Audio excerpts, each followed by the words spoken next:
ഇത്രയും നേരം ഇവിടെ നിൽക്കുകയും ചെയ്ത നിങ്ങൾക്ക് എല്ലാവർക്കും എൻ്റെ വിനീത നമസ്കാരം. എന്നെ ഈ പ്രോഗ്രാമിന് ഇൻവൈറ്റ് ചെയ്ത ഇതിന്റെ സംഘാടകര് ശ്രീ ജീവൻ, ശ്രീ അലി, ശ്രീ രാജേഷ്, മറ്റ് പ്രിയപ്പെട്ട കൊളീഗ്സ്, ഇവിടെ കൂടിയിരിക്കുന്ന ബഹുമാന്യരായ നിങ്ങൾക്ക് ഓരോരുത്തർക്കും എൻ്റെ പേരിലും ഞാൻ ഒരു സ്വാഗതം ആശംസിക്കുന്നു.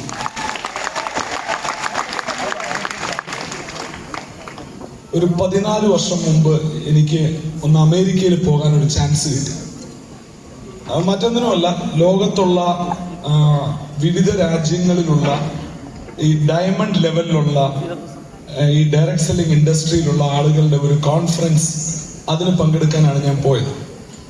പോയതിന് ശേഷം അതൊക്കെ ഒന്ന് കണ്ട് മനസ്സിലാക്കുക എന്നുള്ളൊരു ഉദ്ദേശത്തില് ഞാൻ ലോസ് ആഞ്ചലസ് എന്ന് പറയുന്ന ഒരു സ്ഥലത്ത് നിൽക്കുമ്പോൾ അവിടെ വെച്ച് പരിചയപ്പെട്ട ഒരു സുഹൃത്ത് എന്നോട് ചോദിച്ചു, എൻ്റെ സിറ്റിയിലേക്ക് ഒന്ന് വരുമോ എന്ന് ചോദിച്ചു.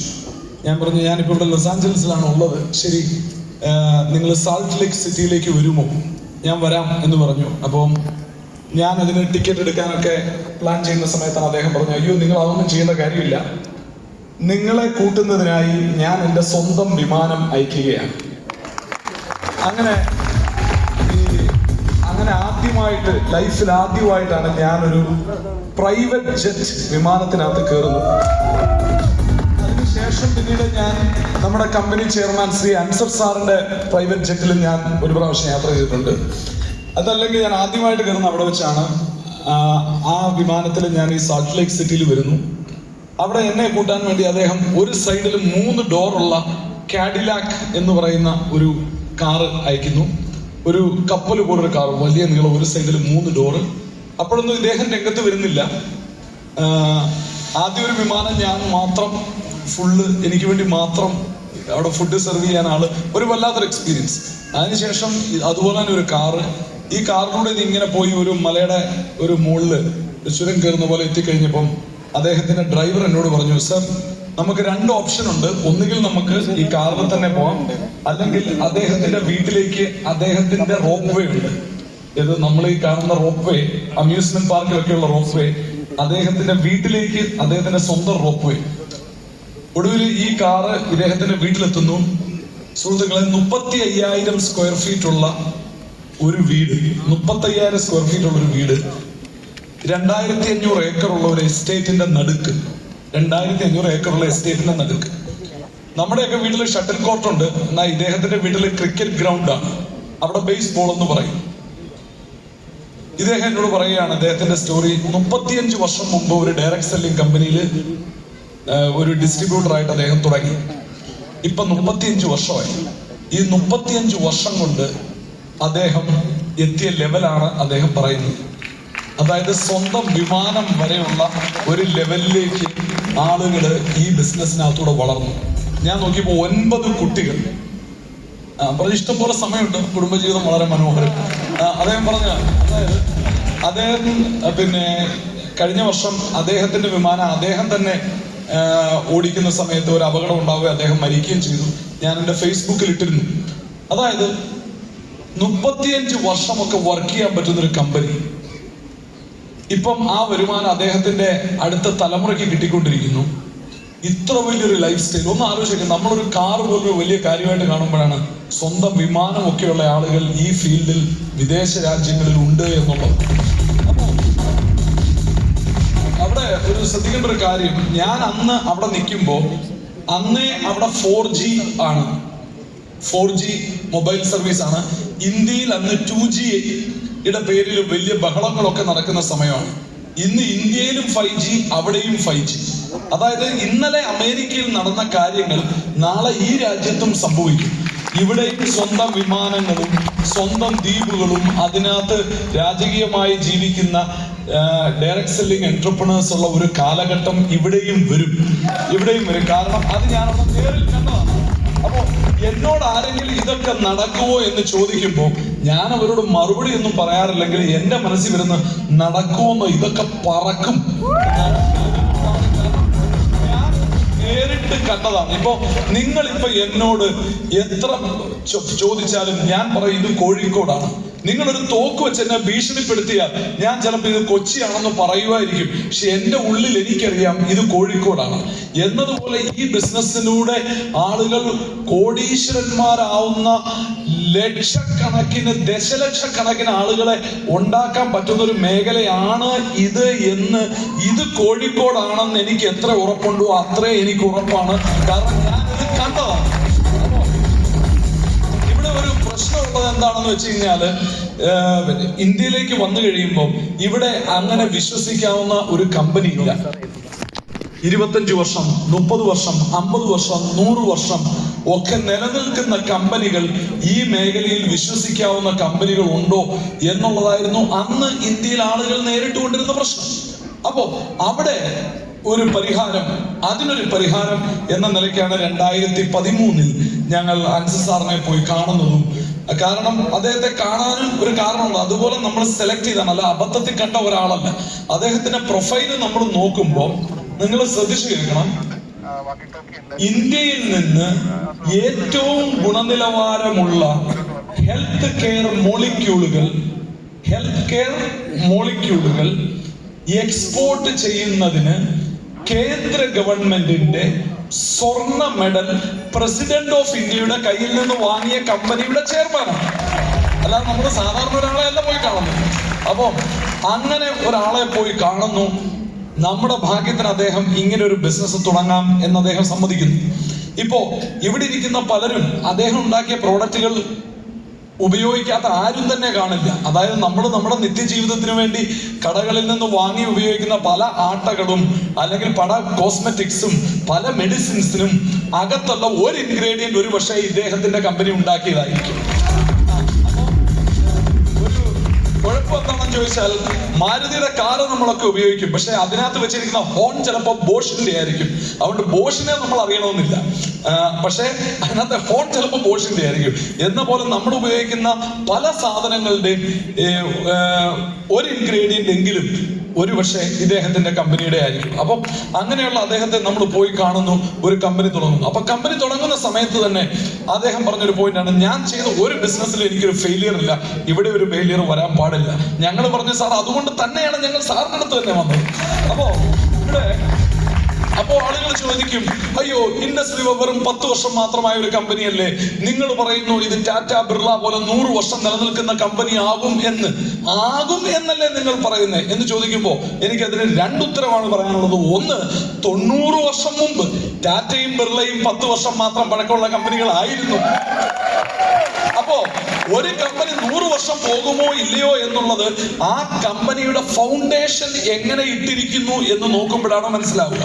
ഉദാഹരണത്തിന് താജ്മഹൽ എന്ന കെട്ടിടം, അത് ഷാജഹാൻ എന്നൊരു രാജാവ് പണിയുമ്പോൾ തന്നെ ചക്രവർത്തിയുടെ മനസ്സിൽ വളരെ ക്ലിയർ ആയിരുന്നു, ഈ കെട്ടിടം ഒരു 500 വർഷമെങ്കിലും നിലനിൽക്കുന്നതായിരിക്കണം, അങ്ങനെ ആയിരിക്കും ഞാൻ അതിന്റെ ഫൗണ്ടേഷൻ ഇടുക എന്ന് അദ്ദേഹം തീരുമാനിച്ച് ആ കെട്ടിടം പണിതത് കൊണ്ടാണ് ആ കെട്ടിടം ഇന്നും ഇവിടെ നിൽക്കുന്നത്. അല്ലെങ്കിൽ ഏറ്റവും ഒരു PWDക്ക് ആയിരുന്നു അദ്ദേഹം കോൺട്രാക്ട് കൊടുത്തിരുന്നതെങ്കിൽ താജ്മഹൽ ഇന്ന് അവിടെ കാണുമായിരുന്നു. നമ്മൾ ആലോചിച്ച് നോക്കണം. അപ്പൊ ഇവിടെ അതിന്റെ ഒരു പ്രധാന പോയിന്റ്, ഇൻഡസ് വിവ എന്ന കമ്പനിയുടെ കഴിഞ്ഞ 10 വർഷത്തെ ചരിത്രം നിങ്ങൾ എടുത്ത് ഒന്ന് പഠിക്കുമ്പോൾ നിങ്ങൾക്ക് മനസ്സിലാകും, ഈ കമ്പനിയും ടാറ്റ ബിർള പോലെ 100 വർഷം നിലനിൽക്കാൻ പോകുന്ന ഒരു കമ്പനിയാണ്. അതിന് നിങ്ങളെ കൊണ്ട് സാധിക്കുന്നില്ല എങ്കിൽ,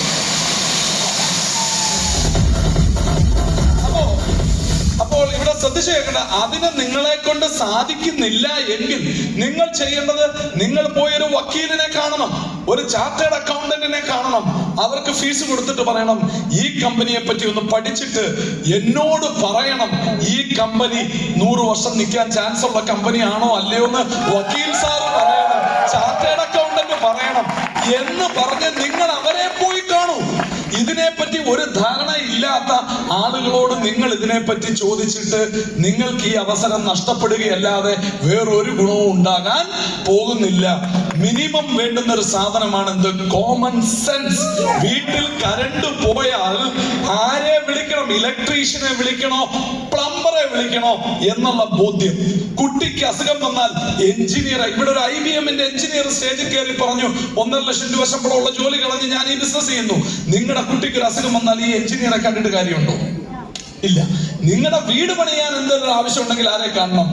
എഞ്ചിനീയറെ കാണണം. എന്നതുപോലെ ഈ കമ്പനിയെ പറ്റിയും ഈ ബിസിനസിനെ പറ്റിയും നിങ്ങൾക്ക് എന്തെങ്കിലും ചോദിക്കാനുണ്ടെങ്കിൽ ഒന്നുകിൽ ഞങ്ങളോട്, അല്ലെങ്കിൽ ക്വാളിഫൈഡ് ആയ ഒരു വക്കീലിനോടോ ഒരു ചാർട്ടേഡ് അക്കൗണ്ടന്റിനോടോ ചോദിച്ച് അവര് ഓക്കെ എന്ന് പറഞ്ഞാൽ നിങ്ങൾക്ക് വിശ്വാസം വരണം. നിങ്ങളുടെ വക്കീൽ, നിങ്ങളുടെ ചാർട്ടേഡ് അക്കൗണ്ടന്റ് ഓക്കെ എന്ന് പറഞ്ഞാൽ നിങ്ങൾക്ക് വിശ്വാസം വരണം. എന്നിട്ടും വിശ്വാസം വരുന്നില്ലെങ്കിൽ നമ്മൾ വീട്ടിൽ നിന്നിറങ്ങി പൂട്ടി കാറിൽ കയറി ഒരു സംശയം, വാതിലടച്ചോ, തിരിച്ചു പോയി നോക്കാം, നോക്കി വാതിലടച്ചിട്ടുണ്ട്, വന്ന് വീണ്ടും കാറിലിരുന്നു, അപ്പോൾ ഒരിക്കൽ കൂടെ സംശയം, വാതിൽ അടച്ചോന്ന്. അങ്ങനെ ഒരു സംശയം ഉണ്ടെങ്കിൽ പിന്നെ പോകേണ്ടത് എങ്ങോട്ടാണെന്ന് ഞാൻ പറഞ്ഞു തരുന്ന കാര്യം. അപ്പോ അതുകൊണ്ട് സംശയത്തിന് വേണ്ടി സംശയിക്കരുത്, സംശയത്തിന് വേണ്ടി സംശയിക്കരുത്. കഴിഞ്ഞ 10 വർഷത്തെ ഈ കമ്പനിയുടെ ട്രാക്ക് റെക്കോർഡ് നിങ്ങൾക്ക് നോക്കിയാൽ നിങ്ങൾക്ക് മനസ്സിലാവും, നിങ്ങൾക്ക് 100 വർഷം വിശ്വസിക്കാൻ പറ്റുന്ന ഒരു കമ്പനി. അപ്പോ അവിടെ നിങ്ങൾ നോക്കണം, അവിടെ നിങ്ങൾ ശ്രദ്ധിക്കണം. അതായത് ഈ കമ്പനിയുടെ 5 ഉൽപ്പന്നങ്ങൾ. എത്ര ഉൽപ്പന്നങ്ങൾ? 5 ഉൽപ്പന്നങ്ങൾ. അപ്പൊ പറയൂ, അയ്യോ 12 വർഷമായ കമ്പനിക്ക് വെറും 5 ഉൽപ്പന്നങ്ങൾ. അങ്ങനെ വരൂ. കാരണം സയന്റിഫിക്കലി വാലിഡേറ്റഡ് ആയ പ്രോഡക്റ്റുകളാണ്, ശാസ്ത്രജ്ഞന്മാർ കുത്തിയിരുന്ന് കണ്ടുപിടിച്ചുണ്ടാക്കുന്ന പ്രോഡക്റ്റുകളാണ്. അങ്ങനെ ഒരു പ്രോഡക്റ്റുകൾ സോപ്പും ചീപ്പും പോലെ ഡെയിലി 2ഉം 3ഉം വെച്ച് ഇറക്കാൻ പറ്റില്ല. പ്രോഡക്റ്റ് ഡെവലപ്പ് ചെയ്തെടുക്കാൻ ചിലപ്പോൾ 2 വർഷം വേണ്ടി വരും, 3 വർഷം വേണ്ടി വരും. ചിലപ്പോൾ സയന്റിഫിക് പരീക്ഷണങ്ങൾ പരാജയപ്പെടും, വീണ്ടും ചെയ്യും. അങ്ങനെയൊക്കെയാണ്. അതുകൊണ്ടാണ് സമയമെടുക്കുന്നത്. അതുകൊണ്ട് എന്ത് സംഭവിച്ചു സുഹൃത്തുക്കളെ? ഉത്തരം ലളിതം. 5 പ്രോഡക്റ്റുകൾക്കും പേറ്റന്റ് നമ്പറുകൾ, 5 പ്രോഡക്റ്റുകൾക്കും പേറ്റന്റ് നമ്പറുകൾ ഉള്ള ഒരു പ്രോഡക്റ്റ് ഉള്ള ഒരു കമ്പനി. ഞങ്ങൾ 2014 ബിസിനസ് തുടങ്ങിയപ്പോൾ ആളുകൾ പറഞ്ഞു, അഭിലാഷി നിങ്ങൾ മണ്ടത്തരമാണ് കാണിക്കുന്നത്. ഒരു പ്രോഡക്റ്റ് വെച്ചുകൊണ്ട് ഒരു കമ്പനി തുടങ്ങിയാൽ ആ പ്രോഡക്റ്റ് എന്തെങ്കിലും മോശക്കേടുണ്ടെങ്കിൽ ഈ കമ്പനിയെ മൂടിപ്പോവില്ലേ എന്ന് ചോദിച്ചു.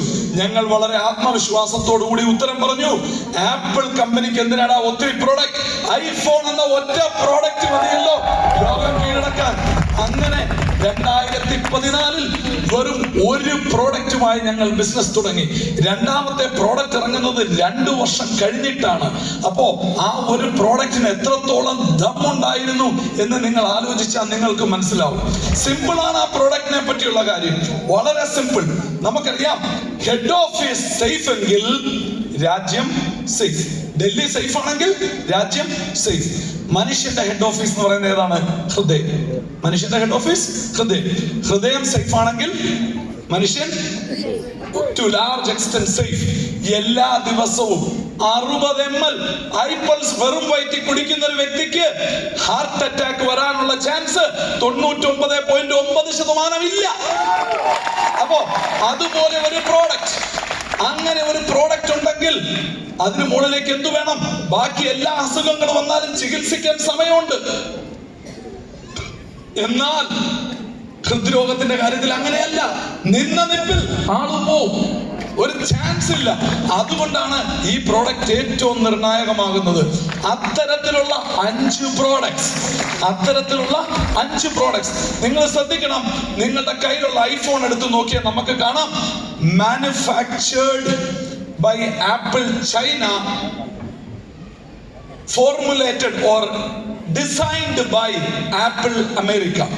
ഈ പ്രോഡക്റ്റ് അമേരിക്കൻ പ്രോഡക്റ്റ് ആണോ ചൈനീസ് പ്രോഡക്റ്റ് ആണോ?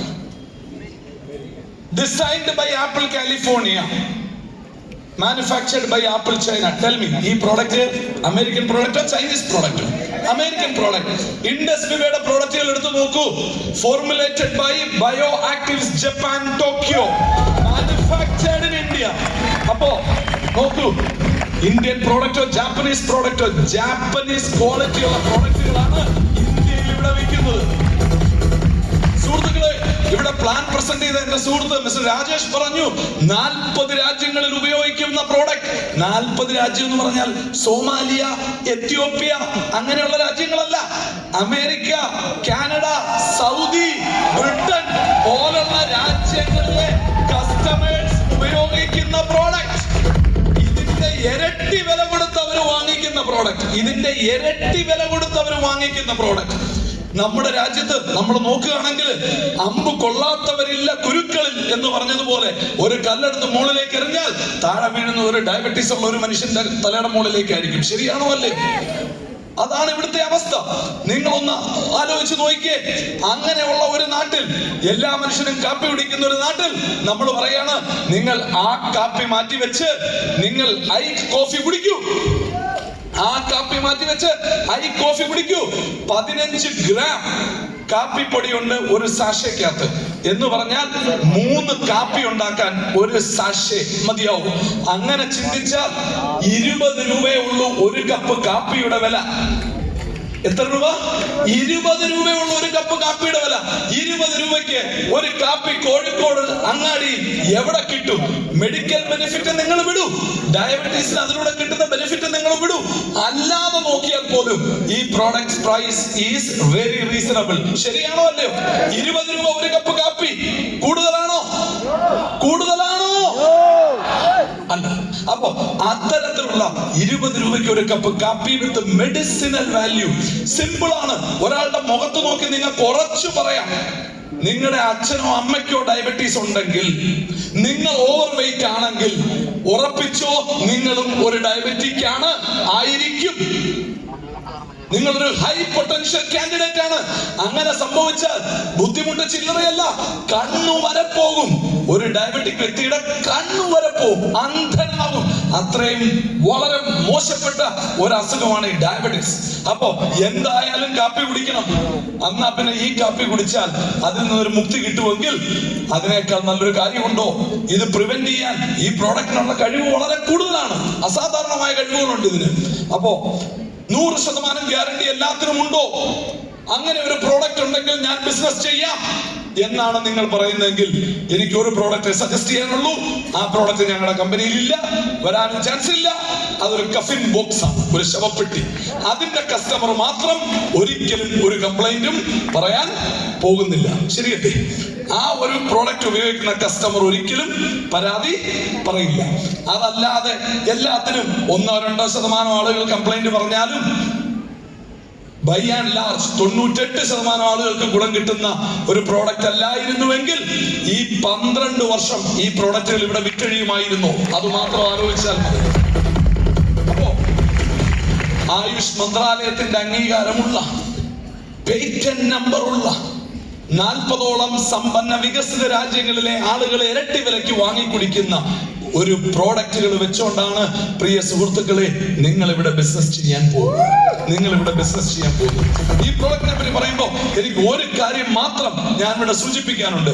എനിക്ക് എന്റെ ലൈഫിൽ കിട്ടിയ ഏറ്റവും വലിയൊരു അപ്രീസിയേഷൻ, എന്റെ ലൈഫിൽ എനിക്ക് കിട്ടിയ ഏറ്റവും വലിയ അംഗീകാരം, ഒരു ദിവസം എനിക്ക് ഒരു കല്യാണക്കുറി വന്നു, ഒരു പെൺകുട്ടിയുടെ കല്യാണക്കുറി. അപ്പൊ ഞാൻ ഈ പെൺകുട്ടിയെ ഓർത്തു. ഞാനൊരു വീട്ടില് ഈ പ്രോഡക്റ്റുകളെ പറ്റി പറയാൻ വേണ്ടി പോയപ്പോ ആ വീട്ടിൽ ഈ ബന്ധുക്കളെ സുഹൃത്തുക്കളെയൊക്കെ വിളിച്ചു കൂട്ടിയ ആ കുട്ടിയുടെ ചേച്ചി അവിടെ വന്നിരുന്നു.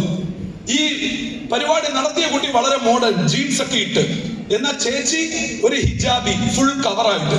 ഞാൻ വിചാരിച്ചത് എന്താണ്, ഇരുളും വെളിച്ചവും പോലെ. ചേച്ചി ഇങ്ങനെ, അനിയത്തി ഇങ്ങനെ, ടോട്ടലി ഓപ്പോസിറ്റ്. അത് കഴിഞ്ഞപ്പോഴാണ് അറിഞ്ഞത് ഈ ചേച്ചിക്ക് ഒരു പ്രശ്നം. ഈ നിങ്ങൾക്കറിയില്ല, ഈ പട്ടാൻ മുസ്ലിം പെൺകുട്ടികൾ നല്ല ഫെയർ ആയിരിക്കും, അവരുടെ മുഖത്ത് എന്തെങ്കിലും ഉണ്ടെ പെട്ടെന്ന് കാണിക്കും. ഈ കുട്ടിയുടെ ശരീരം മുഴുവൻ ചുമന്ന തടിപ്പുകളാണ്, ഇങ്ങനെ വട്ടമട്ട റെഡ് ബോയിൽസ് ആണ്, ഫുൾ ബോഡി. അപ്പൊ ഇത് മറ്റുള്ളവരെ കാണാതിരിക്കാനാണ് ഇവര് മുഖം മറച്ചിരിക്കുന്നത്. അപ്പോ ഈ കുട്ടി, മൈ ഡിയർ ഫ്രണ്ട്സ്, നിങ്ങൾ കേൾക്കണോ ഇത്, 4 ബോട്ടിൽ ഐപ്പിൾസ്. ഈ കുട്ടിക്ക് ഫുൾ കോംപ്ലക്ഷൻ തിരികെ കിട്ടി, പഴയ പോലെ നല്ല ഫുൾ വൈറ്റ്, ഒരു പ്രശ്നമില്ലാതെ. എവിടെയൊക്കെയോ ട്രീറ്റ്മെന്റ് നടത്തിയിട്ട് ഒന്നും ശരിയാകാതിരുന്നത്. അപ്പോ അനിയത്തിയുടെ കല്യാണം കഴിഞ്ഞിട്ട് ചേച്ചിയുടെ കല്യാണം കഴിഞ്ഞിട്ടില്ലായിരുന്നു. ഇതായിരുന്നു കാരണം. ആ ചേച്ചിയുടെ കല്യാണക്കുറിയാണ് എനിക്ക് കിട്ടിയത്. ആ കുറിയിൽ ഇങ്ങനെ എഴുതിയിരിക്കുന്ന, സ്വന്തം കൈപ്പടയിൽ ഇങ്ങനെ എഴുതിയിരിക്കുകയാണ്, അഭിലാഷ് നിങ്ങളുടെ product has reinstated my lost dignity. എന്റെ നഷ്ടപ്പെട്ട ജീവിതം, എന്റെ നഷ്ടപ്പെട്ട അന്തസ് നിങ്ങളുടെ പ്രോഡക്റ്റ് തിരിച്ചു തന്നിരിക്കുന്നു. എനിക്ക് ഭയങ്കരമായ അഭിമാനവും സന്തോഷവും. എനിക്ക് എന്ത് ചെയ്യണമെന്ന് അറിയില്ലായിരുന്നു. പഴയ ഹാപ്പി ജാമിന്റെ പരസ്യത്തിൽ പറഞ്ഞ പോലെ ഞാൻ ഇപ്പൊ പിടിച്ചു കയറുമെന്ന് പറഞ്ഞ പോലെ ഒരു സന്തോഷമാണ് എനിക്ക് കിട്ടിയത്. സുഹൃത്തുക്കളെ, നിങ്ങൾ സിമെന്റിന്റെയോ കമ്പിയുടെയോ ഒക്കെ ബിസിനസ് ചെയ്താൽ ഈ സന്തോഷം കിട്ടില്ല. ഇത് ഓരോ മനുഷ്യന്റെയും ജീവിത തുടിപ്പുകളുടെ നാടികളായ പ്രോഡക്റ്റുകളാണ്. അതാണ് ഇതിന് കിട്ടുന്ന സന്തോഷം. അതുപോലെ തന്നെ മൈ ഡിയർ ഫ്രണ്ട്സ്, നിങ്ങൾ മനസ്സിലാക്കണം. ഞാനൊരു പ്രാവശ്യം, നിങ്ങളിപ്പോ ഇവിടെ മണിപ്പൂർ എന്ന് കേൾക്കുന്നുണ്ടല്ലോ, അവിടെ വർഗീയ കലാപം ഒക്കെ അവിടെ നടക്കുന്ന ഒരു സ്ഥലം.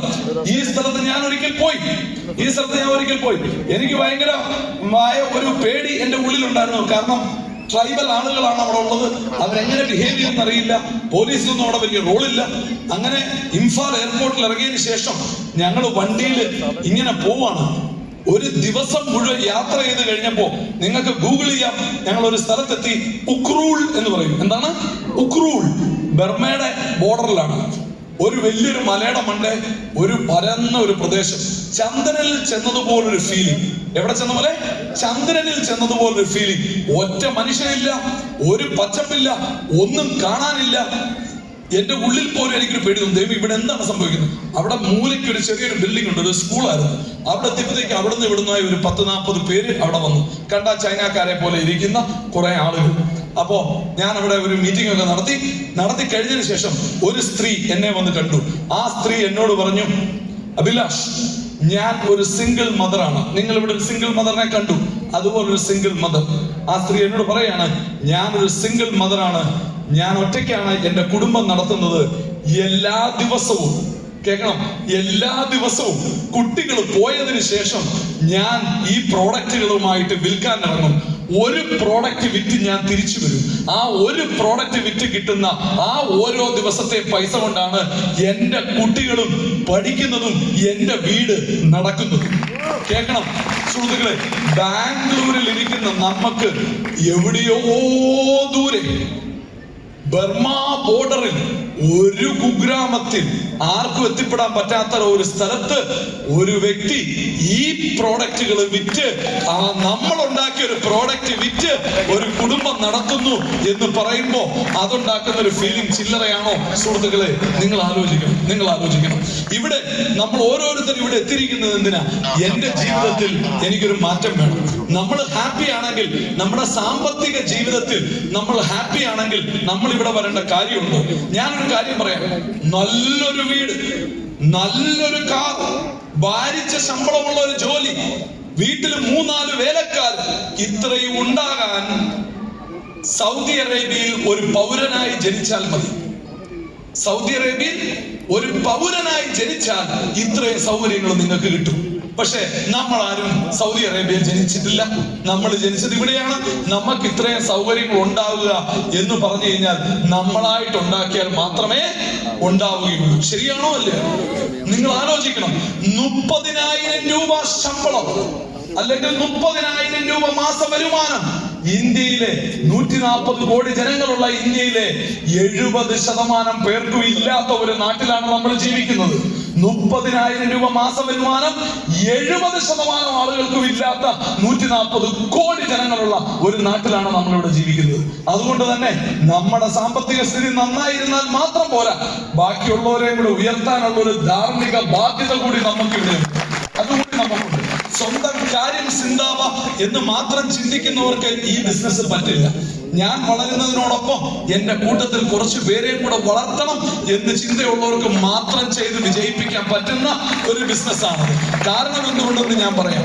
ഒരു ബിസിനസ്സുകാരനാവണമെങ്കിൽ, ഒരു ബിസിനസ്സിൽ വളരണമെങ്കിൽ നമുക്ക് ചില കഴിവുകൾ വേണം. ആ കഴിവുകൾ ഇല്ലെങ്കിൽ നമ്മൾ ബിസിനസ്സിൽ വളരില്ല. അപ്പൊ പിന്നെ എന്താ വഴി? ഈ കഴിവുകൾ ഉണ്ടാക്കിയെടുക്കണം. ലുലു യൂസഫ് അലിയുടെ കഥ നമ്മൾ ആരും കേട്ടിട്ടില്ല. വളർന്നതിന് ശേഷമുള്ള കഥ കേട്ടു, വളർന്ന സമയത്തെ കഥ കേട്ടിട്ടില്ല. അദ്ദേഹത്തിന്റെ വലിയച്ഛന് ഒരു സൂപ്പർ മാർക്കറ്റ് ഉണ്ടായിരുന്നു.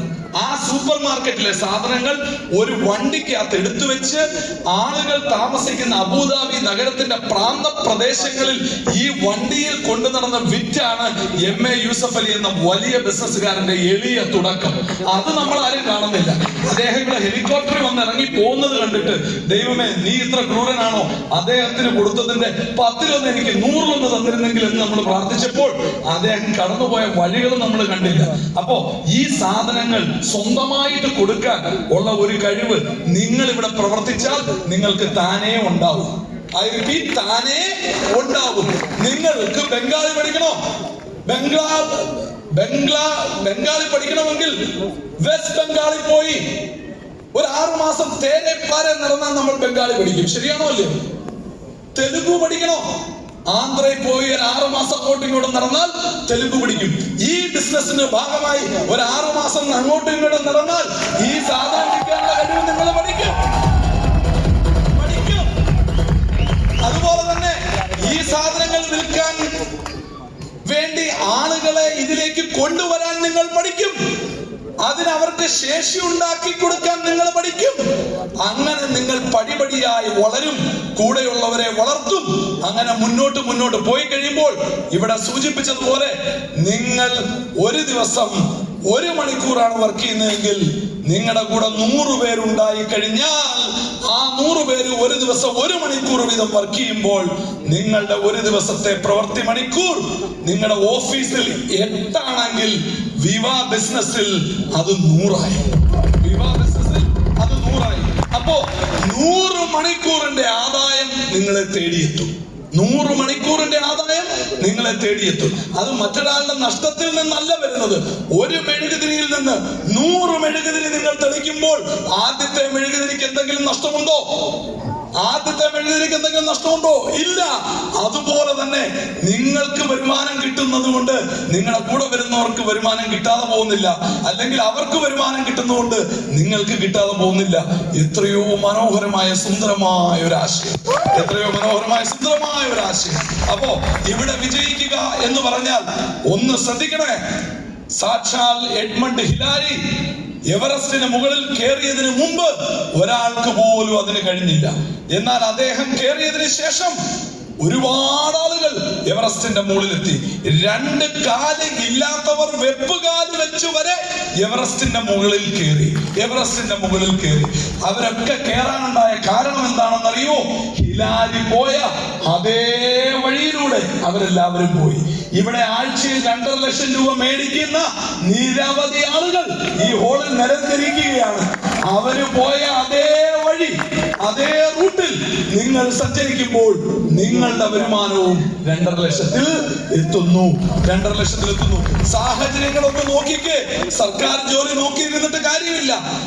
പ്രൈവറ്റ് ജോലിയിൽ നാളെ മുതൽ വരണ്ട എന്ന് പറഞ്ഞാൽ കഴിഞ്ഞു. ഒരു 50-ാമത്തെ വയസ്സിലാണ് നിങ്ങളെ പിരിച്ചുവിടുന്നതെങ്കിൽ നിങ്ങൾക്ക് വേറെ എവിടെയും ജോലി കിട്ടാനും സാധ്യതയില്ല.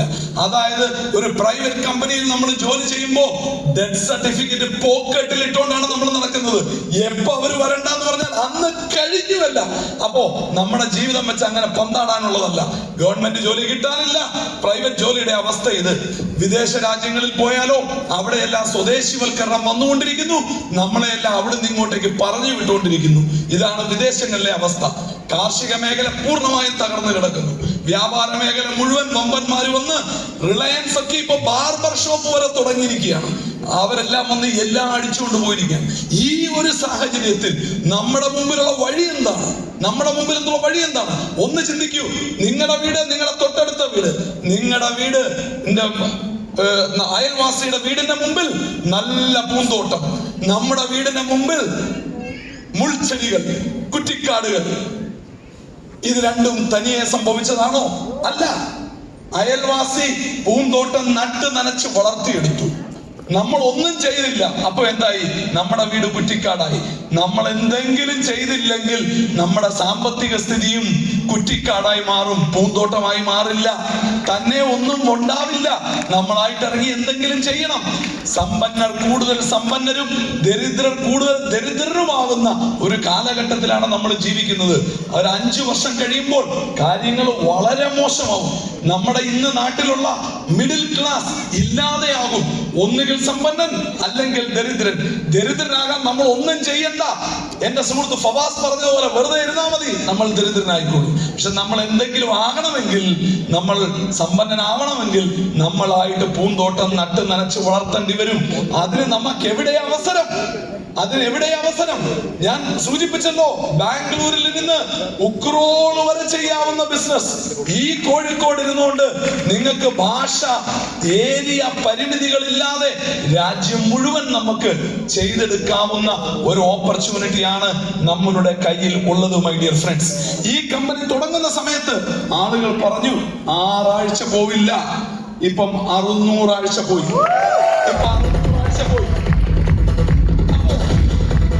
ആർക്കെങ്കിലും സംശയമുണ്ടോ ഇത് 650 ആഴ്ച എത്തില്ല എന്ന്? ആർക്കെങ്കിലും ഡൗട്ട് ഉണ്ടോ ഇത് 750 ആഴ്ച എത്തില്ല എന്ന്? ആർക്കെങ്കിലും ഡൗട്ട് ഉണ്ടോ ഇത് 1000 ആഴ്ച എത്തില്ല എന്ന്? ശ്രദ്ധിക്കണം, ശ്രദ്ധിച്ച് കേൾക്കണേ.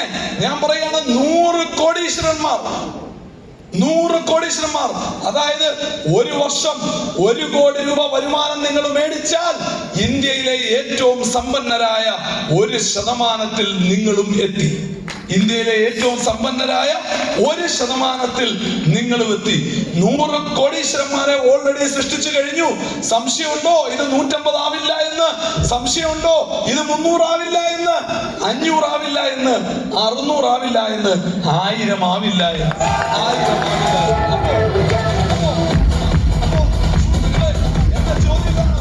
ഒരു മാറ്റം നമ്മളെല്ലാവരും ആഗ്രഹിക്കുന്നില്ലേ? മിസ്റ്റർ അലി പറഞ്ഞതുപോലെ നമ്മൾ ദൈവത്തോട് പ്രാർത്ഥിക്കുന്നു, ദൈവമേ എനിക്കും വേണം ഒരു മാറ്റം, എന്നെയും ആക്കൂ ഒരു സമ്പന്നൻ. ഈ പറഞ്ഞതുപോലെ ദൈവത്തിന് പൈസ ഫോൺ പേയിൽ അയച്ചു തരാൻ പറ്റുമോ? പറ്റില്ല. ശ്രീ അലി സൂചിപ്പിച്ചു, ഇതുപോലൊരു പ്രോഗ്രാമിൽ നമ്മളെ അയക്കാൻ മാത്രമേ ദൈവത്തിന് സാധിക്കൂ. നമ്മളെ അയച്ചു, നമ്മൾ വന്നു, നമ്മൾ കേട്ടു. ഈ ബിസിനസ് വളരുമോ? ഈ ബിസിനസ് വളരുമോ? എന്നെ കൊണ്ട് ഈ 12 പ്രോഡക്റ്റുകൾ വാങ്ങാൻ സാധിക്കുമോ? എന്റെ സുഹൃത്ത് ഉനൈസ് പറഞ്ഞു, ബൈക്ക് വിറ്റും മേടിച്ചു. ഇവിടെ കോഴിക്കോടുള്ളവർ പറയുമത്രേ, പത്തായത്തിൽ നെല്ലുണ്ടെങ്കിൽ എലി വയനാട്ടിൽ നിന്നും വരും എന്ന്. ഞാൻ അങ്ങനെ കേട്ടിട്ടുണ്ട്. വയനാട്ടിൽ അത്ര എലിയൊന്നുമില്ല, വയനാട് നല്ല സ്ഥലമാണ്. അപ്പോ മൈ ഡിയർ ഫ്രണ്ട്സ്, എന്റെ പോയിന്റ് ഇതാണ്, നിങ്ങളുടെ ഇഷ്യൂ ഇത് തുടങ്ങാനുള്ള പൈസ ഇല്ല എന്നുള്ളതല്ല, അതിനുള്ള വിൽ പവർ ഇല്ല എന്നുള്ളതാണെങ്കിൽ അത് നിങ്ങൾ പരിഹരിക്കണം. ഇത്ര ആളുകൾ ഇവിടെ ഇരിക്കുകയാണ്. ഇവിടുന്ന് നമുക്കൊരു ആവേശമൊക്കെ തോന്നും. യഥാർത്ഥ ആവേശം തോന്നേണ്ടത് ഈ ഹോളിന് വെളിയിൽ പോയതിനു ശേഷമാണ്. നമ്മുടെ ജീവിതത്തോടുള്ള ഒരു ആവേശം, വളരാനുള്ള ഒരു ആവേശം, ഉയരാനുള്ള ഒരു ആവേശം, അതാണ് നമുക്കിവിടെ ആവേശം. അപ്പോ മൈ ഡിയർ ഫ്രണ്ട്സ്, ഇവിടെ കൃത്യമായിട്ട് ഈ ഒരു പോയിന്റ് ഞാനൊന്ന് പറഞ്ഞുകൊള്ളട്ടെ സുഹൃത്തുക്കളെ. നമ്മൾ ഇവിടെ ഈ ബിസിനസ് ടേക്കപ്പ് ചെയ്യുന്ന സമയത്ത് നിങ്ങളൊന്ന് കണ്ണ് തുറന്ന് സമൂഹത്തിലോട്ടൊന്ന് നോക്കുക. 6 മാസവും 8 മാസവും ഗർഭിണിയായ ചെറുപ്പക്കാർ നമ്മുടെ നാട്ടിലില്ലേ? എത്രയോ ആണുങ്ങൾ, പ്രഗ്നന്റ് ബോയ്സ് നമ്മുടെ നാട്ടിലില്ലേ? അവർക്കൊരു ഐസ്ക്രീം കൊണ്ട് കൊടുത്താൽ അവനും സന്തോഷം, നമുക്കും സന്തോഷം. ശരിയാണോ അല്ലയോ? അതിനുപയോഗിച്ചിരിക്കുന്ന FB3 ഫോർമുല ശ്രദ്ധിച്ച് കേൾക്കണേ. FB3 fusion formula American patent ഉള്ളതാണ്. അവൻ കഴിക്കട്ടെ, അവന് ഇടട്ടെ അവന് ഇഷ്ടമുള്ള ഡ്രസ്സുകൾ, അവന്റെ പ്രഗ്നൻസി മാറട്ടെ, സഹായിക്കൂ. അപ്പോ അങ്ങനെ 2 3 നമ്മുടെ ചുറ്റിനുള്ളവർക്ക് സാധനം കൊടുത്താലും 5 പൈസ കയ്യിലില്ലെങ്കിലും ഈ ബിസിനസ് ആരംഭിക്കാം. വേണമെങ്കിൽ ചക്ക കായ്ക്കും. അത്രേ ഉള്ളൂ. അതുപോലെ തന്നെ സത്യസന്ധമായിട്ട് ഞാൻ ഒരു കാര്യം ചോദിക്കട്ടെ. വരുമാനം വരുമാനം ആവശ്യമുള്ള 2 പേരെ നിങ്ങൾക്ക് പരിചയമില്ലേ? പുറത്തേക്ക് ഇറങ്ങി നോക്കിയാൽ മുത്തൂറ്റ്, മണപ്പുറം, ഫെഡറൽ ബാങ്ക്, ആ ബാങ്ക്, ഈ ബാങ്ക്, ഇതെല്ലാം നമ്മളെ ഓർമ്മിപ്പിക്കുന്നത് എന്ത്? ഇവിടെ പൈസക്ക് ആവശ്യമുള്ള മനുഷ്യർ ഒരുപാട് നിൽക്കുന്നു. ബാങ്കുകളിൽ ഒരു ബാങ്കിന്റെ വരുമാനം എന്താണ്? ആളുകൾ അവിടുന്ന് ലോൺ എടുക്കുമ്പോൾ തിരിച്ചടയ്ക്കുന്ന പൈസയാണ് ബാങ്കിന്റെ വരുമാനം. അപ്പൊ ആളുകൾ ലോൺ എടുക്കുകയാണ്, അവർക്ക് പൈസ ഇല്ലാത്തത് കൊണ്ട്. അപ്പൊ അവർക്ക് പൈസയ്ക്ക് ആവശ്യമില്ലേ? ഈ ബാങ്കിൽ നിന്ന് ലോൺ എടുത്ത ആളുകളുടെ ലിസ്റ്റ് ഒന്ന് തരൂ എന്ന് പറഞ്ഞൊരു പരിചയമുള്ള ബാങ്ക് മാനേജറോടൊന്ന് ചോദിച്ചു നോക്കിയാൽ നമ്മുടെ പല സുഹൃത്തുക്കളുടെയും ബന്ധുക്കളുടെയും യഥാർത്ഥ സാമ്പത്തിക സ്ഥിതി നമുക്ക് പുറത്ത് കാണാം. ശരിയാണോ അല്ലയോ? അവരുടെ പൈസ ഉണ്ടായിരുന്ന അവര് ലോൺ എടുക്കുമായിരുന്നോ? ഇല്ല. ലോൺ എടുത്ത പൈസ തിരിച്ചു കൊടുത്താൽ മതിയോ? ഇൻട്രസ്റ്റ് കൊടുക്കണ്ടേ? അപ്പൊ അധികം കൊടുക്കണ്ടേ? അപ്പൊ പൈസ ഇല്ലാത്തതുകൊണ്ടല്ലേ എടുക്കുന്നത്. അവന് കൊടുക്കൂ ഈ ഓപ്പർച്യൂണിറ്റി, അവന് കൊണ്ട് കൊടുക്കൂ ഈ ഓപ്പർച്യൂണിറ്റി. അവനോട് പറ, നിന്റെ ഈ പ്രശ്നം തീരണമെങ്കിൽ ചെയ്യണ്ടേ എന്തെങ്കിലും. ഇതാ അവസരം, ചെയ്യ്. സുഹൃത്തുക്കളെ, ഞാൻ സ്കൂളിൽ പഠിച്ച ഒരു കാര്യമുണ്ട്. ഹിമാലയത്തിൽ നിന്നൊഴുകുന്ന നദികളിൽ മഴക്കാലത്ത് വെള്ളപ്പൊക്കം ഉണ്ടാവും, സ്വാഭാവികം. ഏത് നദിയിലും മഴക്കാലത്ത് വെള്ളപ്പൊക്കം ഉണ്ടാവും, നമുക്കറിയാം. എന്നാൽ ഹിമാലയത്തിൽ നിന്നൊഴുകുന്ന നദികളിൽ വേനൽക്കാലത്തും വെള്ളപ്പൊക്കം. കാരണം ഹിമാലയത്തിലെ ഐസ് ഉരുകി ഒലിച്ച് വേനൽക്കാലത്തും വെള്ളപ്പൊക്കം. നമ്മുടെ ഈ ബിസിനസ് സമൂഹത്തിൽ സാമ്പത്തിക സ്ഥിതി നന്നായിരിക്കുമ്പോൾ ആളുകൾ കൂടുതൽ ഉൽപ്പന്നങ്ങൾ വാങ്ങുന്നു, അങ്ങനെ വെള്ളപ്പൊക്കം. സമൂഹത്തിൽ സാമ്പത്തിക മാന്ദ്യം വരുമ്പോൾ, ആളുകൾക്ക് തൊഴിൽ നഷ്ടപ്പെടുമ്പോൾ, ഒരു തൊഴിൽ അന്വേഷിച്ച് നിരവധി ആളുകൾ ഈ ബിസിനസ് ആരംഭിക്കുന്നു, അപ്പോഴും വെള്ളപ്പൊക്കം. അതായത് 100 കിലോ അരിച്ചാക്ക് വാങ്ങാൻ ശേഷിയുള്ളവന് അത് പൊക്കാൻ ശേഷിയില്ല, പൊക്കാൻ ശേഷിയുള്ളവന് അത് വാങ്ങാൻ ശേഷിയില്ല. അതുകൊണ്ട് ഏത് സാഹചര്യത്തിനും ഒരുപോലെ സ്വീകാര്യമായ, ഒരുപോലെ ട്രെൻഡ് ഉണ്ടായിരിക്കുന്ന ഒരു ബിസിനസ് അവസരമാണ് നമ്മുടെ കയ്യിലുള്ളത്. റിസഷൻ ഫ്രീ ബിസിനസ്, ഒരു റിസഷനും ഇല്ലാത്തൊരു ബിസിനസ്. അങ്ങനെ ഒരു ബിസിനസ്സാണ് നമ്മളുടെ കയ്യിൽ നിൽക്കുന്നത്. ഇതൊന്ന് മനസ്സിലാക്കാനുള്ള ഒരു ശക്തിയും ബുദ്ധിയും മാത്രം സർവശക്തൻ നമുക്ക് തന്നാൽ നമ്മൾ രക്ഷപ്പെട്ടു. സത്യമായിട്ട് പറയാണ്, അത്രയും കിട്ടിയാൽ മാത്രം നമ്മൾ രക്ഷപ്പെട്ടു. നമ്മളെ ചുറ്റി നിൽക്കുന്നവരും രക്ഷപ്പെടും. ഞാൻ ഈ ബിസിനസ് തുടങ്ങിയതിന് ശേഷം ആദ്യം പറഞ്ഞ എന്റെ സുഹൃത്തുക്കളിൽ ഒരാൾ, പേര് പറയുന്നതിന് എനിക്ക് മടിയില്ല, ഷിനു. ഞാൻ ഷിനുവിനോട് പറഞ്ഞു, ഷിനു ഇതൊരു നല്ല ബിസിനസ്സാടാ, ചെയ്യടാ, കൊള്ളാം എന്നൊക്കെ പറഞ്ഞു. അവൻ പക്ഷേ ഞാൻ പറയുന്നത് കേട്ടില്ല. പകരം എന്നെ പരിഹസിച്ചു. എന്റെ ചുറ്റിലുള്ളവരോട് പറഞ്ഞു, LLB ഒക്കെ കഴിഞ്ഞ അവൻ വട്ടൻ ഇതുമായിട്ട് നടക്കുന്നു, അവന് വട്ടാണ് എന്ന് പറഞ്ഞു നടന്നു. അങ്ങനെ എന്റെ കൂടെ ബിസിനസ് ചെയ്യാനിരുന്ന പലരെയും ഇവൻ മുടക്കിച്ചു. അവൻ നല്ല ഉദ്ദേശത്തിലായിരിക്കാം ചെയ്തത്, എനിക്കറിയില്ല. പക്ഷെ പിന്നീട് എന്റെ ബിസിനസ് വളർന്നു. തുടക്കത്തിലെ പ്രതിസന്ധികൾക്കൊക്കെ അപ്പുറത്തേക്ക് വളർന്ന് നല്ല ലെവലിലേക്ക് എത്തിക്കഴിഞ്ഞപ്പോൾ ഒരു ദിവസം രാവിലെ എന്റെ വീട്ടിൽ ഒരു കോളിംഗ് ബെൽ അടിക്കുന്നു. ഞാൻ ഡോർ തുറന്ന് നോക്കി കഴിഞ്ഞപ്പോൾ മുന്നിൽ നിൽക്കുന്നു ഷിനു. ഇവൻ എന്നോട് പറഞ്ഞു, അഭിലാഷേ, ഞാൻ എന്താടാ കയറിയോടാ, എടാ ഒരു 50,000 രൂപ കടന്നു സഹായിക്കണം, ഒരു 50,000 രൂപ കടന്നു സഹായിക്കണം. വേറൊരു വഴിയും ഇല്ലാത്തതുകൊണ്ടാണ് ഞാൻ വന്നത്. എനിക്കറിയായിരുന്നു വേറെ എന്തെങ്കിലും ഒരു വഴി ഉണ്ടായിരുന്നെങ്കിൽ അവൻ എന്നെ തേടി 50,000 വരില്ല, എന്നെ തേടി 50,000 വരില്ല. ഇപ്പൊ വർഷം 10 ഇന്നും ആ പൈസ തിരിച്ചു കിട്ടിയിട്ടില്ല. എന്റെ മെസ്സഞ്ചറിൽ അതിന്റെ തെളിവുണ്ട്. അപ്പോ നമ്മളെ പ്രതീക്ഷയില്ലാതെ, നമ്മുടെ കഴിവിൽ വിശ്വാസമില്ലാതെ നമ്മളെ കണ്ടവരും മാറി ചിന്തിക്കുന്ന ഒരു കാലം വരും. ഞാൻ ഒരു പയ്യനോട് ഈ ബിസിനസ് ആക്റ്റീവായിട്ട് ചെയ്യണമെന്ന് പറഞ്ഞപ്പോൾ അവന്റെ അമ്മ എതിർക്കുന്നു എന്ന കാരണം പറഞ്ഞു. അമ്മയോട് സംസാരിച്ചപ്പോൾ അമ്മ പറഞ്ഞ മറുപടി കേൾക്കണം, എത്ര ബാലിശമായ മറുപടിയാണെന്ന്. അഭിലാഷേ, നിനക്കറിയത്തില്ലാത്തൊരു സത്യമുണ്ട്, ഇവനും അറിയില്ല, ഞാൻ നീ പറയാം. ഞാൻ ചോദിച്ചു, എന്താ അമ്മച്ചി കാര്യം പറ. എടാ, അവൻ 8ാം മാസത്തിൽ ഉണ്ടായവനാ. അവനെ കൊണ്ട് ഇതിനൊന്നുമുള്ള ശേഷിയില്ല. നീ അവന്റെ ചേട്ടനെയോ വല്ലതും നോക്ക്, ഇവനെ കൊണ്ട് ഇതൊന്നും പറ്റില്ല. ഓരോ അമ്മമാരുടെ ഓരോ മൈൻഡ് ബ്ലോക്കുകൾ നോക്കി. എന്റെ പുള്ള അവനെ കൊണ്ട് ഒന്നിനും വയ്യ, അവൻ ഇവിടെ ഇരുന്നോട്ടെ, ഞാൻ അവന് ആഹാരം കൊടുത്തോളാം. ഇതാണ് പലരുടെ ആറ്റിറ്റ്യൂഡ്. ഈ പിള്ളേർ എങ്ങനെ വളരും? ശരിയാണോ അല്ലേ? യെസ്. അപ്പോ മൈ ഡിയർ ഫ്രണ്ട്സ്, നമ്മൾ കാണേണ്ടത് ഒരേ ഒരു പോയിന്റ് ആണ്. നമ്മൾ കാണേണ്ടത് നമ്മളുടെ ഫോൺ എടുത്ത് നമ്മുടെ ഗൂഗിൾ പേ അക്കൗണ്ട് ഓപ്പൺ ചെയ്ത് നമ്മുടെ ബാങ്ക് ബാലൻസ് നമ്മൾ നോക്കുക. അത് നമ്മളോട് പറയും നമ്മൾ ആരാണെന്ന്. ആ ബാങ്ക് ബാലൻസ് നമ്മളോട് പറയും നമ്മൾ ആരാണെന്ന്. ഇത് മതിയോ നമ്മൾക്ക് എന്നുള്ളതാണ് നമ്മൾ ചിന്തിക്കേണ്ടത്. നമ്മുടെ മൊബൈൽ നമ്പർ പോലെ ഒരു ബാങ്ക് ബാലൻസ്, നമ്മുടെ മൊബൈൽ നമ്പർ പോലെ ഒരു ബാങ്ക് ബാലൻസ്. സുഹൃത്തുക്കളെ, ഒരൊറ്റ പോയിന്റ് ഞാൻ പറയട്ടെ. 5,00,00,000 കോടി രൂപ, എത്ര രൂപ? 5,00,00,000 കോടി രൂപ വിലയുള്ള ഒരു ലംബോർഗിനി കാർ വാങ്ങിയ ഈ വിവ കമ്പനിയിലെ ഒരു ഡിസ്ട്രിബ്യൂട്ടറുടെ ഭാര്യ എന്നോട് പറഞ്ഞു, കോളേജിൽ പഠിക്കുന്ന സമയത്ത് ഇവന് സ്വന്തമായിട്ടൊരു ബൈക്ക് പോലും ഇല്ലായിരുന്നു, എന്റെ സ്കൂട്ടറാണ് അവൻ ഉപയോഗിച്ചുകൊണ്ടിരുന്നത്.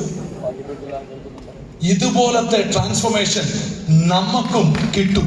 കാരണം നമ്മൾ ഈ 2.5 ലക്ഷം ആഴ്ച മേടിച്ചവരെല്ലാം ഡീൽ ചെയ്യുന്ന അതേ പ്രോഡക്റ്റുകൾ നമ്മളും ഡീൽ ചെയ്യുന്നു. അവർക്കുള്ള അതേ കോമ്പൻസേഷൻ പ്ലാൻ നമുക്കും. എല്ലാവർക്കും ഒരേ അവസരം. Equal opportunity for everyone. Equal opportunity for everyone. അപ്പൊ അതുകൊണ്ട് മൈ ഡിയർ ഫ്രണ്ട്സ്, ഞാൻ ഇപ്പോഴും വിശ്വസിക്കുന്നു ഈ കമ്പനിയുടെ 16 റാങ്കുകൾ ഉള്ളതിൽ 14 റാങ്കുകൾ വരെ ഇതുവരെ ആരെങ്കിലും എത്തിയിട്ടുള്ളൂ. ബാക്കിയുള്ള 2 റാങ്കുകൾ ഇപ്പോഴും ബാക്കി കിടക്കുകയാണ്.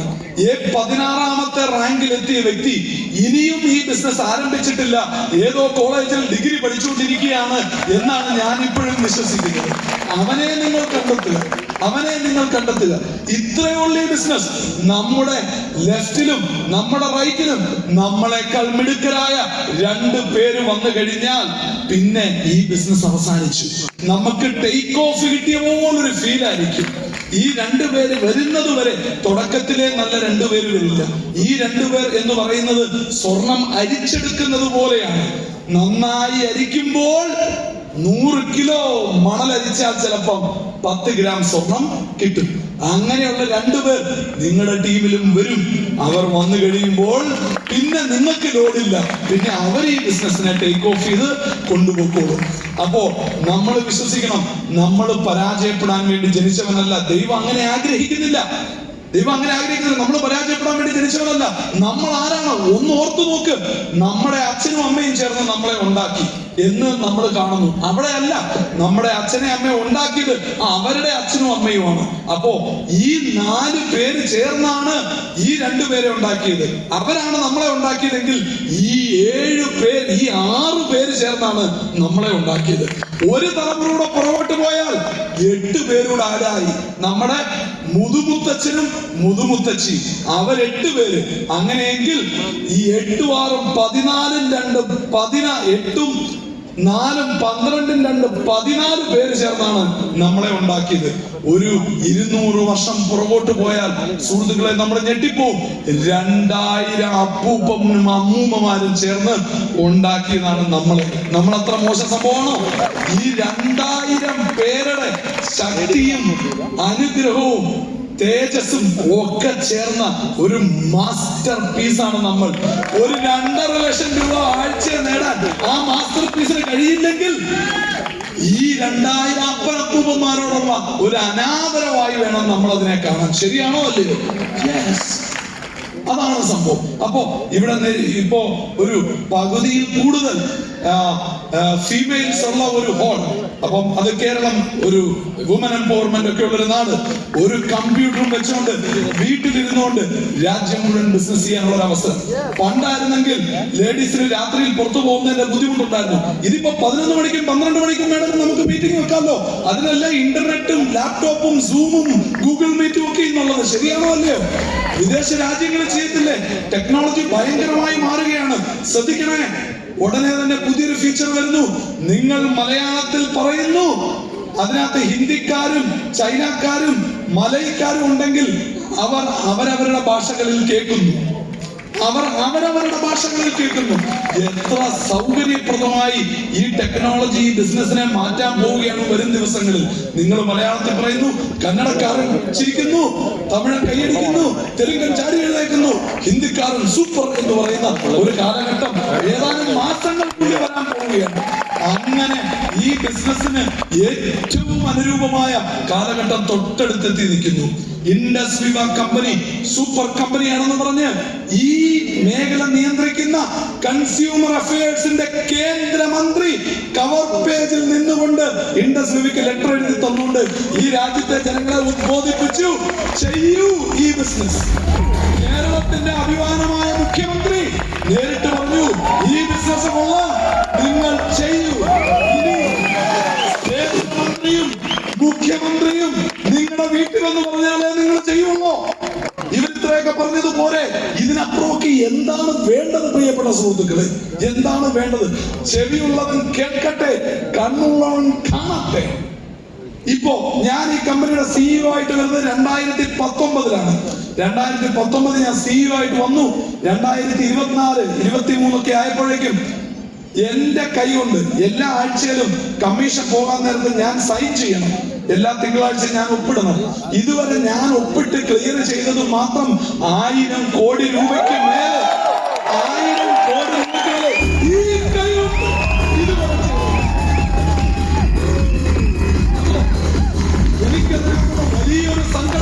എനിക്കിതിനകത്തുള്ള വലിയൊരു സങ്കടം എന്റെ ഓഫീസിലെ IT ഡിപ്പാർട്ട്മെന്റുകാര്, എന്റെ ഓഫീസിലെ ഫിനാൻസ് ഡിപ്പാർട്ട്മെന്റുകാര്, ഇവരൊക്കെ അറിഞ്ഞുകൊണ്ടാണ് ഈ പൈസ പോകുന്നത്. ഒരിക്കൽ ഞാൻ ഇവരെയൊക്കെ വിളിച്ചിട്ട് ചോദിച്ചു, ഇത്രയും ആൾക്കാര് കോടാനുകോടി രൂപ എല്ലാ ആഴ്ചയും സമ്പാദിക്കുന്നത് നിങ്ങൾ കണ്ടിട്ടും ഒന്നും തോന്നുന്നില്ലേ എന്ന് ഞാൻ അവരോട് ചോദിച്ചു. കാരണം ഇവർക്കൊക്കെ ഒരു മരവിപ്പാണ്. ഒരു മരവിപ്പാണ്. അതായത് വെറും ഓട്ടോറിക്ഷ വിളിച്ച് ഓഫീസിലേക്ക് വന്നവരൊക്കെ ഇന്ന് ബെൻസിലും BMW എന്താണ് ലാൻഡ് റോവറിലും ഒക്കെ വന്നു. ഞാൻ ഇവരോട് ചോദിച്ചു, ഇവരൊക്കെ 2.5 ലക്ഷം, 3 ലക്ഷം, 5 ലക്ഷം, 6 ലക്ഷം ആഴ്ചയിൽ സമ്പാദിക്കുന്നത് നിങ്ങളല്ലേ അവരുടെ അക്കൗണ്ടിലേക്ക് മാറ്റി കൊടുക്കുന്നത്? ഇവരെ 100 രൂപയില്ലാതെ നിങ്ങൾ കണ്ടിട്ടില്ലേ? ഇതൊന്നും കണ്ടിട്ട് നിങ്ങൾക്കൊന്നും തോന്നുന്നില്ലേ എന്ന് ഞാൻ ഇവരോട് ചോദിച്ചപ്പോഴും അവർക്കൊരു ചിരി മാത്രം ബാക്കി. അപ്പൊ അങ്ങനെ മരവിച്ച മനസ്സുള്ളവരായി പോകരുത് പ്രിയ സുഹൃത്തുക്കളെ. നിങ്ങൾ ഇന്ന് മാത്രമേ എനിക്ക് പറയാനുള്ളൂ. എന്തെങ്കിലും സംശയം ഉണ്ടെങ്കിൽ, എന്തെങ്കിലും ഡൗട്ട് ഉണ്ടെങ്കിൽ, കമ്പനിയെ പറ്റി ആയാലും ശരി, പ്രോഡക്റ്റിനെ പറ്റി ആയാലും ശരി, ഈ ബിസിനസ് മോഡലിനെ പറ്റി ആയാലും ശരി, ഞങ്ങൾ ഇവിടെ ഓരോരുത്തരും എണ്ണി പറഞ്ഞ കാര്യങ്ങളെ പറ്റിയാണെങ്കിലും ശരി, ചോദിക്കുക, ക്ലിയർ ചെയ്യുക, തുടങ്ങുക, നിർത്താതിരിക്കുക. വിജയം നിങ്ങളെ കാത്തിരിക്കുന്നു. നിങ്ങളുടെ പ്രയത്നങ്ങളോടൊപ്പം എന്റെ അനുഗ്രഹവുമുണ്ട്, എന്റെ ആശംസകളുണ്ട്, എന്റെ ആശംസയുണ്ട്, എന്റെ പ്രാർത്ഥനയുണ്ട്. നിങ്ങൾക്ക് എല്ലാവർക്കും വലിയ വിജയം ദൈവത്തോട് ചോദിച്ചുകൊണ്ട് എല്ലാവർക്കും വിജയാശംസകൾ നേർന്നുകൊണ്ട് നിർത്തുന്നു. ജയ്